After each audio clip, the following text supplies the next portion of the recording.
1168 is out, the full chapter. Let's go over it together. But first, let's see a theory I got right about this whole thing from fucking April. Shall we?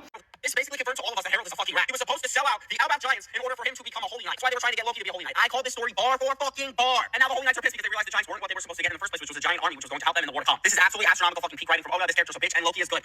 That's from April. I'm him. Let's go! Elbaf Snow. Hachi cover page. Chapter starts with everybody around the world enjoying Elbaf goods, and Harold being celebratory because Elbaf is starting to become recognized by the world. He's saying it's his dream, and Ida helped him fulfill his dream. Then we see Saul at the Walrus School with the kids. They're talking about how they lost military power, but it was his dream with Ida, and she was his greatest blessing. Then we see their final conversation, and she said, "Don't ever lose your warrior's pride." Kind of like what Rox said to him. She said, "You always wanted to make me your legal wife." And she was like, "You could take me traveling, Harold, soon, don't worry," and reaches out her hand. And then she dies when she does. Then we see this really sad panel of everybody crying and Loki sobbing to himself silently while he's in jail. Lo and behold, Harold goes in to meet the Gorsei. They wanted to knight Shanks, but Shanks wasn't there, so Harold's the next in line. He goes to get knighted, and all of a sudden, Emu is there. And he's like, somebody's sitting on the throne. Lo and behold, they change it from the first mark to the second mark, and they give King Harold immortality, and everybody's commenting on how strong he's gonna be. Emu tells Harold to go mark the abyss within Elbaf. And he's literally just happy. He doesn't really care that there's somebody sitting on the throne. So he goes back, he carves it, and then Emu tells him to create an army for the world government. And he's like, hold on, I don't want that. I want Elbaf to be free from violence.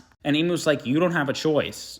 By being immortal and taking the second mark, you have to submit to everything I say. So King Harold feels himself going over to that side, and he has Loki, Hyrden, and Ja Rule summoned to the castle, but Hyrden's not there. He's off the island. Loki gets summoned, Ja Rule gets summoned, and the narrator says that we finally are going to where King Harold got massacred on that day 14 years ago. End of the chapter. Yeah, that shit's peak. We called Harold being a sellout. We said he was going to sell out to the world government. We called Harold being a holy knight. We said that's why they were after Loki, wanting for him to be a holy knight. We said that this whole thing from 14 years ago was a lie, and that King Harold really was not a good guy. He just wanted to sell out his nation to the world government. We called that the people of Elbaf didn't know the real story about Loki. There's a lot of shit we've gotten right about this flashback. Now, next up is going to be what actually happens in that throne room. Let me know what y'all think down below. Don't forget to drop a like and follow over the thumbnail. I love how it's like about YouTube, Twitch, Discord, Twitter, Instagram.